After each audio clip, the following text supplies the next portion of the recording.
Good morning, everyone, and welcome to today's focus for Wednesday, May the 17th, 2023 at 10:36 a.m. Central Time. Today's focus, Lauren Boebert and Jesus. Today's focus is Lauren Boebert and Jesus. Now, maybe that name is familiar to you. Maybe you have no idea who Lauren Boebert is. If for some reason you don't know, let me just briefly say she's a Colorado representative. Lauren Boebert, Republican, conservative, right? You probably have heard her at some point or seen a news article about her and some of her claims she makes and some of the things that she has said. I don't want to get into all the politics. And let me make this very clear. It's not really even about Lauren Boebert. She's just a part of the story because the news media is focusing on, well, what is currently happening with her and things she has said in the past. I'm not here to get into our politics. I'm not here to get into the Republican Party. I don't want this to really even go in that direction. Others will use this to probably try to make political points. I'm not here to try to make political points. I'm not even here to offer any judgment or condemnation on Lauren Boebert herself. This is not about her. I want to use her today for us as Christians to focus on an issue that I've been talking about for a long time, but I want to use this news story to kind of circle back to it. I told you about the fact that I spoke at a funeral, a tragic funeral, that the passing away of this individual is very much connected to mental health issues. And in my message that I gave at the funeral, I spoke of the fact that I believe Christianity approaches tragedy, suffering, mental health issues in an incorrect way. And there are three ways in which the church does this wrong. Number one, when there's tragedy, there's pain, there's suffering, there's mental health issues, we open our Bibles, we skim through, we find a verse, we rip it out of context, and we throw it at the tragedy, we throw it at the suffering. Hey, all things work together for good. And, we just throw some verses at it, thinking somehow that's going to bring healing. But it diminishes the reality and the depth of the suffering. It diminishes what someone is going through. And in many cases, it heaps guilt upon them because they think, well, they gave me these three verses, I should feel better. And then, well, it doesn't actually work that way. So that's one way. The church just opens their Bible and rip verses out of context. A second thing the church does over and over and over is that we present Jesus almost like we are a late night infomercial salesman, right? Hey, come to Jesus and everything is going to be perfect. He is the cure all. Call now, get Jesus, and your life will be filled with sunshine and rainbows and unicorns. And it's everything's going to be perfect. There's going to be no pain, no difficulty, no suffering. Jesus will fix everything. You're basically going to stop sinning. Your marriage is going to be perfect. Whatever your problem is, just look to Jesus and he will fix it. And I believe that undermines the truth of Christianity. The truth of Christianity is Jesus died, and by faith, he imputes righteousness to us, that in our position, we are perfect and holy and complete and everything is right. But at that exact same time that everything is perfect and right in our position, in our practice, we're still broken, fallen human beings who struggle and sin over and over and over and over again. And what our hope is not us trying to do better, figure it all out and become somehow these perfect people. The hope is in the perfection that is in Christ. Our identity is in Christ, not in what we try to do. And so I'm not a fan of the way Christianity constantly sells Jesus as the cure-all. It's like, you go back to the 1800s, some salesman comes into town on his wagon and he sets up shop and he tells everyone, buy this liquid that I'm selling and it will cure everything. It will fix all of your problems, right? And we don't need to be some kind of sneaky salesman selling supposedly a magic fix to everything. But that's the way it's presented. And then people become Christians and then they realize and in their mind, this Christianity is not working, but it worked perfectly because in Christ, you are a new creature. The old is gone. Everything is new. In practice, you're still very much the old person. In your position, you're perfect, totally right and complete. In practice, you still struggle with this sin and this problem and this problem and this problem and this problem. And when I say that, you can just always feel that I just ticked off half of Christianity. People immediately want to argue with me, but just look at Christianity. And so when you look at Christianity and go, look at this and look at this and look at this and look at this and look at this and look at this, and you try to point out all the problems, the go-to answer for Christians, their ace up their sleeve is, well, none of those people are actually saved, because if they were saved, they wouldn't have that problem. And then they convince themselves that Jesus fixed everything for them. And they try to live this life like, I thank thee, Lord, that I'm not like all of these other people. They are tares. They are goats, because I alone have stood the test of time. And I just think it creates a fake self-righteousness, because the person can't be open and honest with what they really deal with and struggle with themselves. But so why Lauren Boebert? Why her? Well, here's the story. Lauren Boebert once told women in rocky marriages that they just need to start chasing Jesus to solve their marital issues. That's what she once told women. She stood before women and she told them, hey, if you're going through a rocky marriage, your marriage is difficult, all you need to do is start chasing Jesus, and he's going to solve all of your marital issues. That is what she told everyone. Lauren Boebert is getting a divorce that she filed. Hey, all you women out there, all you need to do is chase Jesus and all your marital problems will be fixed. And then she herself is now getting a divorce. Now, I'm not judging her. I'm not making any condemnation on that. To me, the issue is, once again, Jesus was presented as the cure-all. And once again, guess what? You can have Jesus, because she definitely professes to be a Christian, definitely speaks in many churches, definitely talks about it. But yet, what happened? What happened? What happened? Now, I know I'm going to get critical. Well, she's not chasing Jesus, and then they're going to just heap all kinds of condemnation upon her. Or maybe, just maybe, it's not so simple as just having Jesus and all of your problems go away. Because here's what happens. Two individuals get married and they're Christians. Guess what is still true of them? Practically, positionally, they're new creatures, they're holy, they're perfect. In practice, guess what they still are? They are still sinners with a sinful nature. That doesn't go away.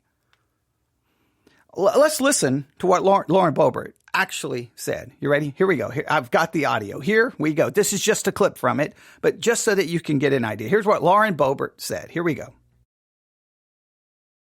Are you struggling in your marriage? Begin to speak life into your marriage. Ladies, you are called to something great in your marriage. The power that you have in Christ for your marriage is unmatched. And if you start chasing Jesus with everything that you have, I promise you, your husband will chase you chasing Jesus. Amen. To be able to speak life into a marriage that seems like it's ending is so powerful. There you have it. Once again, the power you have in Christ is unmatched. See, we as Christians, we have a power that is unmatched. So, hey, why should our marriages shouldn't fall apart? Hey, the power you have as a parent, it's unmatched. Those people across the street who are not Christians, they can't be the parent you can be. You've got unmatched power. They can't be the husband or wife or you can be. They can't be what you are because you have unmatched power. They don't have unmatched power. So they can't be the husband you are. They can't be the wife you are. They can't be the parent you are. They can't be the citizen you are. They can't be the employee or the employer. They can't be what you are because you have unmatched power. And I don't know why Christians never acknowledge what we like. I know we don't want to come across as arrogant, but just think what we tell the world. Hey, you can't be like us because we have unmatched power. So therefore we can stop sinning. Wait a minute. We have unmatched power, but then we always kind of retract. We kind of then walk it back a little bit, right? We have unmatched power, but wait. We can't stop sinning. Well, I thought we had unmatched power.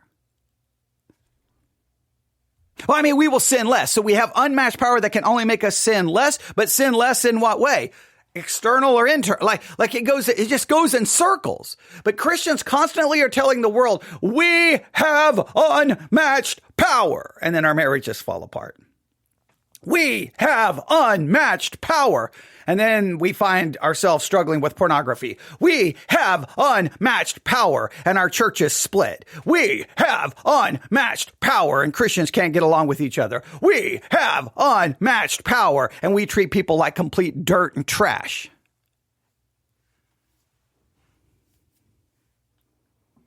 Again, I don't want to make it about Lauren Boebert. I do not want to make it about her. You've got to hear me out. I am sorry that her marriage is falling apart. I'm sorry. It's horrible for her, her spouse, her children, everyone involved. Family, extended family. It's a horrible thing for anyone to go through. And so I'm sorry that they're going through it. I really am. But it's hard. When the news media is like, wait, she's the one who just said, you've got unmatched. See, the world hears us. We've got unmatched power and your marriage fell apart. We've got unmatched power and you struggle with the same things we struggle with. We've got unmatched power. Dude, I work with you.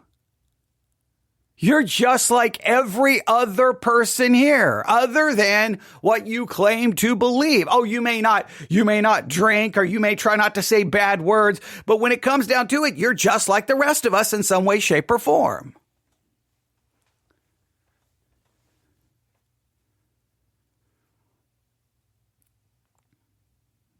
Jesus is and will forever be perfect, complete, and holy, and he perfectly does the work of salvation.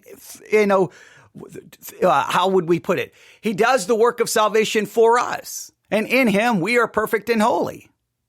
In practice, we are still stumbling and falling and broken people, and nobody wants to admit that within the church.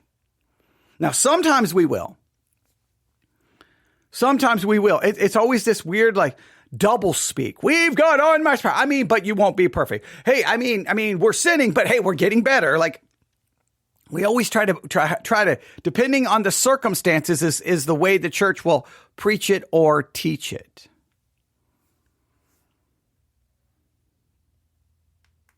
So, for Lauren Boebert and her family, I hope there's a way they can reconcile. I hope there's a way they can fix it. I'm hoping there's a way that they can solve it. I'm hoping there's something that they can do.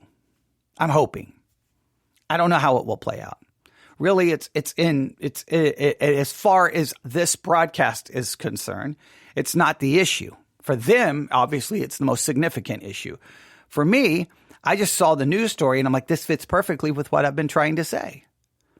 We've got to stop selling Jesus as he's this magical cure-all. And we do that. And not only do that, we do that in a very selective way. If you're struggling with homosexuality, if you become a Christian, boom, you should never struggle with that again. If you're struggling with gender dysphoria and struggling with, am I a man? Am I a woman? And having these issues, we come to Jesus, boom, it goes away. The problem is, wait a minute, how about the heterosexual who comes to Jesus and still struggles? What about all the people who are struggling with all kinds of things even after becoming a Christian? Just because a homosexual if I said a homosexual gets married and it goes away, I apologize. If a homosexual comes to Jesus and we say, hey, it just magically goes away, that is just not realistic, because you as a heterosexual, when you come to Jesus, it doesn't just go away. Hopefully I said all of that correctly. You get the point, though. You get the point. I do apologize. Just coming to Jesus doesn't make all of those problems, all of those issues, whether it's gender dysphoria, same-sex attraction, whatever it is. Just like a heterosexual coming to Jesus doesn't make lust and desire go away, or gossip, slander, bitterness, unforgiveness. There's some people who have been saved for 15 years and still struggling with forgiving someone, still struggling with bitterness, still struggling with all kinds of issues.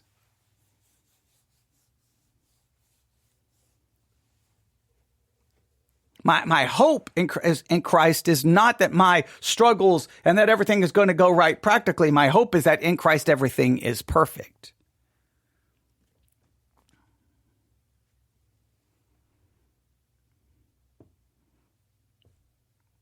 The world, let me state it this way. The world takes notice of our claims of power, of unmatched power. The world hears those words. Now, once we claim that, they're going to look for that unmatched power manifesting itself in real, tangible ways. And if they know you, if they work with you, if they get to know the real you, and those unguarded moments when the real you comes out, they may start questioning your claims of unmatched power. Just a thought for this Wednesday, May the 17th, 2023. That is your today's focus.